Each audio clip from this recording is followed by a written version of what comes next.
Tervetuloa taas tänne Leffahullu-podcastin pariin. Tällä kertaa arvostelussa palkintokaalojen suosikki Marty Supreme. Elokuvaa tähdittää siis Timothée Chalamet, joka voitti roolistaan juuri Golden Globe-pystin sekä Critics' Choice Awardin. Pääsin näkemään tämän nyt perjantaina ensi-iltaan tulevan A24-leffan ennakkoon lehdistönäytöksestä, ja nyt kerron siitä mietteet. Ja tämä leffa siis on tullut maailmalla viime vuonna, sen takia se on siis kilpailemassa nyt palkintogaaloissa. Itse lasken sen vuoden 2026 leffaksi siksi, että meillä Suomessa se on tullut ensi-iltaan tämän vuoden 2026 puolella, tai on siis tulossa. Mutta ennen kuin lähdetään itse arvostelun pariin, niin täytyy totta kai mainita, että hei, jos katsot YouTubesta, niin pistä peukkua, jos tykkäät tästä, pistä kanava tilaukseen, muistutukset kellosta päälle, näet aina, koska tulee uutta sisältöä ja se auttaa kanavaa. Eli kiitos kaikille, jotka olette kanavan tilaajia.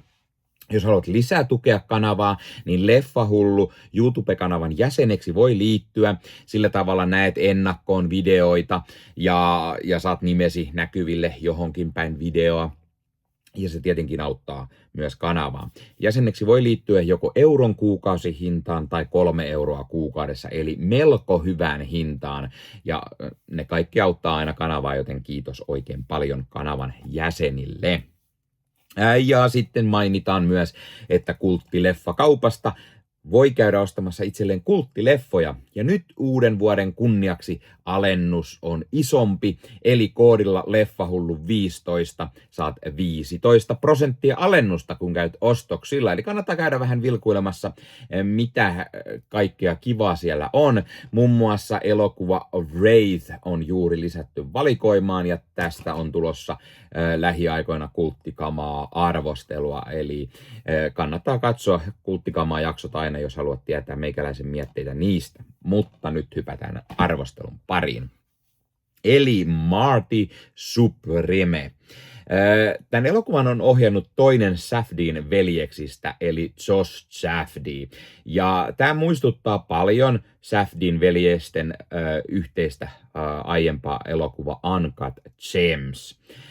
Safdie on kirjoittanut tämän elokuvan yhdessä Ronald Bronsteinin kanssa, joka oli kirjoittamassa myös Uncut Gems-leffaa, eli ehkä sieltä tulee se semmoinen samankaltaisuus, se samantyylinen fiilis tähän. Tämä leffa on tämmöinen eräänlainen hustle-elokuva ja samalla se on urheiluleffa. Päähahmo Marty Mauser, jota Timothée Chalamet siis näyttelee, on tämmöinen lupaava pöytätennistähti, jolla on kuitenkin vaikeuksia rahan kanssa. Ja päästäkseen lentämään ympäri maailmaa eri kisoihin, hän tekee eräänlaisia, hustleja, hustle, saadakseen rahaa. Ja tämä leffa toimii hyvin tällaisena hustle-leffana ja on myös samalla todella toimiva urheiluelokuva, joka tekee pöytätenniksestä eli pingiksestä todella kiinnostavaa. Tämä elokuva tekee siis pöytätenniksestä semmoista suorastaan hengästyttävää, ja siis koskaan pingis ei ole varmasti näyttänyt niin hyvältä kuin se tässä leffassa näyttää, ja saat kiinnostumaan oikein kunnolla pingiksen maailmasta. Samaan aikaan tässä elokuvassa on paljon ihmissuhdedraamaa, kun tämä Chalametin hahmo Marty pyörittää paria naista ja koittaa samalla sitten hyödyntää kaikkia tavalla tai toisella, saada rahaa, jotta pääsee kisoihin, jotta hänestä tulee maailman huippu ja kuuluisa. Tämä elokuvan eräänlainen tulkinta tosi tapahtumista, eli Marty Mauser pohjautuu tosielämän pöytätennismestariin Marty Raismaniin, ja siitä on lähdetty tekemään, sen pohjalta on lähdetty tätä elokuvaa tekemään. Eli tämä on melkein tosi tapahtumiin perustuva elokuva. Anteeksi Nikke, pikkusen mainosta tähän väliin, keskeytän omat juttuni. Eli lukitse säästöt, tilaa Sky Showtime 18 kuukaudeksi kerralla ja säästä yli 33%. Älä jää paitsi säästöistä, nappaa Sky Showtimen vuositilaus hintaan 39,99. Katso kaikki suosikkisi putkeen. Maksa alkaen 4,99 kuukaudessa Sky Showtime tilauksella. Linkki löytyy YouTuben kuvauksista. Ole hyvä Nikke. Ja täytyy sanoa, että siis hitto mikä suoritus Timothée Chalametelta. Siis en yhtään ihmettele, että hän on saanut jo palkintoja, kuten Golden Globesia ja Critics' Choice Awardia ja ehdokkuuksia vaikka kuinka. Ja tämä voi olla se leffa ja rooli, josta tämä nuori näyttelijä saa myös ensimmäisen Oscar-pystinsä, koska se on jo 2 mennyt ohi. Ja nyt kun tämä on ulkona tämä arvostelu, niin varmaan on juuri tullutkin itse asiassa Oscar-ehdokkuuksia, tai ne tulee tänä päivänä, joten odotan mielenkiinnolla, tuleeko ehdokkuutta Chalametille tai muille tästä leffasta. Hahmona tämä Marty on tämmöinen todella itsekäs, suorastaan epämiellyttävä, mutta hän on todella unohtumaton hahmo. Siis tällä Martylla on itsevarmuutta, siis sen lisäksi hänellä on todella suuret puheet, hänellä on todella hämmästyttävän hyvä pokka saadakseen mitä hän haluaa. Ja lisäksi hän on todella lahjakas pöytätenniksessä ja hän tiedostaa sen ja kertoo siitä myös kaikille. Ja leffassa Marty ajautuu yhä syvemmälle rahasta pelaamiseen, vedonlyönnin, pikkurikosten, kaiken maailman hustlejen maailmaan. Ja Chalamet tekee todella hyvän roolisuorituksen Martynä. Muissa rooleissa tässä nähdään muun muassa Gwyneth Paltrow, joka näyttelee Kay Stone-nimistä tämmöistä suurta elokuvatähteä, jonka ura on jo hiipunut ja johon Marty sitten iskee silmänsä. Ja Paltrow tekee tuttuun tapaan todella hyvän roolin. Tämä on eräänlainen Gwyneth Paltrown comeback tämmöisen vakavamman draaman pariin.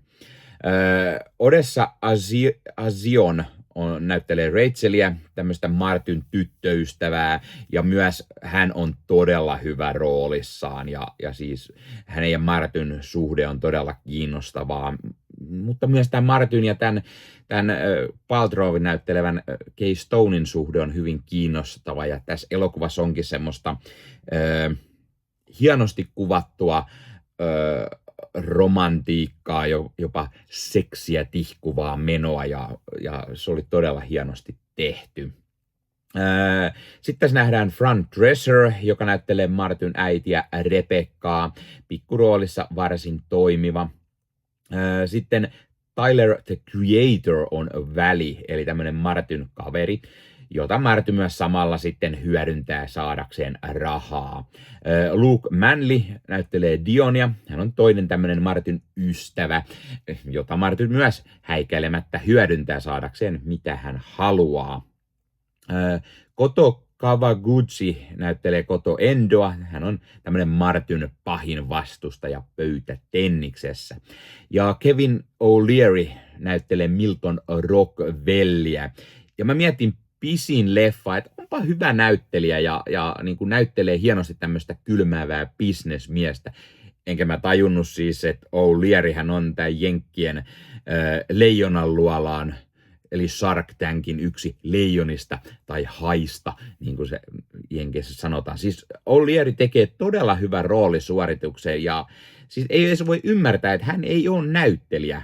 Toki tämä hahmo Milton Rockwell nyt on hyvin samantyylinen tämmöinen businessmokuli, mitä O'Leary on oikeasti, ja ehkä siinä ei paljon tarvikaan näytellä, mutta hyvin kiinnostava rooli ja hahmo, ja niin kuin onnistuu, ja O'Leary voi olla jonkunlaista tulevaisuutta myös elokuvien parissa. Anteeksi Nikke taas, minä keskeytän täällä omat höpinäni, se on mainosnikke taas täällä, ja aika ottaa pientä mainosta väliin. Haluatko ostaa itsellesi kuulokkeet? Nyt Valcon VMK 25.2 kuulokkeet, ne on todella kova vaihtoehto. Voit käydä itsellesi ostamassa edulliset Valcon kuulokkeet, kotimaista laatua, ja voit käydä ostamassa ne Valcon sivuilta. Linkki löytyy YouTuben jakson kuvauksesta ja tuotteen arvostelua myös kanavalla lähiaikoina.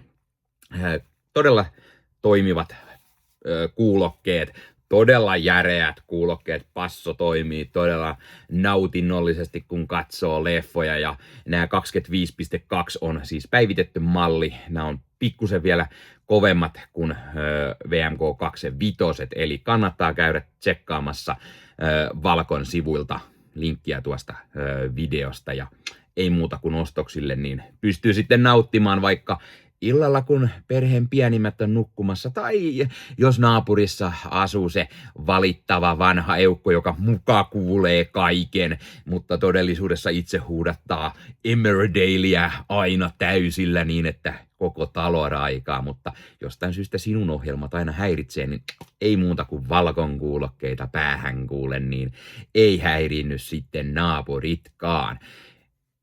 Ole hyvä, Nikke, jatka vaan. Tämä elokuva on lavastettu todella hienosti, puvustettu, kuvattu todella hyvin. Leffan tapahtumat sijoittuu 50-luvulle, niin on hienosti saatu se koko 50-luvun maailma, kaikki autot, vaatteet, kaikki on todella hienosti tehtyä. Ja tässä on myös todella toimivat musiikit. Ja siis se Josh Safdien ohjaustyyli, se on todella semmoinen intensiivinen, energinen ja sitten semmoinen visuaalisesti todella näyttävä. Ja sitten kun tämä vielä yhdistetään Darius Kondin hienoon kuvaukseen, niin syntyy suorastaan absoluuttista sinemaa, niin kuin nykyään sanotaan. Tästä tulee vähän mieleen Scorsesen elokuvat, Scorsesen tyyli tehdä elokuvia. Ja tässä leffassa on vaan semmoista kunnon niin kuin adrenaliinipaukku-fiilistä. Välillä seurataan hengästyttäviä pingismatseja ja välillä me juostaan Martin mukana pitkin New Yorkin katuja ja koitetaan päästä pakoon virkavaltaa tai jotain porukkaa, jota Martin juuri hustlasi paljon rahaa jossain pelissä tai näin. Ja siis, niin kuin mä sanoin, pöytätennis ei ole koskaan ollut näin kiinnostavaa, mitä se tässä leffassa on. Joskin tämä jää pikkusen perusurheiluleffoista. Siis itse tämä laji, pöytätennis, jää lopulta yllättävän paljon taustalle ja keskitytään Martyn hahmoon ja hänen pyrkimyksissään päästä aina pelaamaan siihen seuraavaan kisaan. Mutta sitten taas hypätään yhtäkkiä keskelle jotain hengästyttävää pingismatsia ja pelin pyörteisiin sukelletaan ja niin kuin mennään johonkin pikkusen pingissaliin vähän huijaamaan muilta rahaa. Vähän niin kuin Scorsesen Suuret setelit leffassa konsanaan. Tämä leffa kestää sen 2,5 tuntia, mikä pikkusen saattaa olla liian pitkä kestoltaan. Sitä olisi voinut vähän napsasta pois, mutta sitten samalla se pitää jotenkin niin otteessa ja se pikkusen jäät kuitenkin kaipaamaan jotain vielä ehkä lisää. Ja mä sanoisin, että ihan alkumetreistä alkaen tämä niin kuin näkee, että on tuleva elokuvaklassikko, jota tullaan hehkuttamaan pitkään ja siitä puhutaan vielä paljon. Arvosanaksi mä antaisin täällä 9/10. Mä pidin tästä todella paljon tästä leffasta. Tää on todella hieno elokuva kaikin puolin ja mikä roolisuoritus Timothée Chalamelta. Siis tämä nuori näyttelijä vaan vakuuttaa kerta toisensa jälkeen ja osaa tehdä todella erilaisia elokuvan rooleja.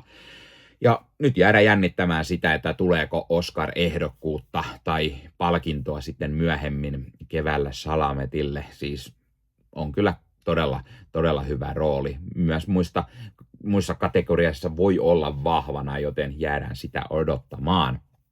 Hei, pistä kommentteja. Aiotko sä mennä katsomaan tämän elokuvan leffateatteriin, tai oletko sä jo nähnyt tämän? Jos oot, niin mitä mieltä oot tästä? Mikä on sun mielestä Timothée Chalameen paras roolisuoritus, tai entä Safdien veljesten tai Josh Safdien paras elokuva? Laita kommentteja, muista ottaa Leffahullun somekanavat haltuun ja ei muuta kuin ensi kertaa. Moro!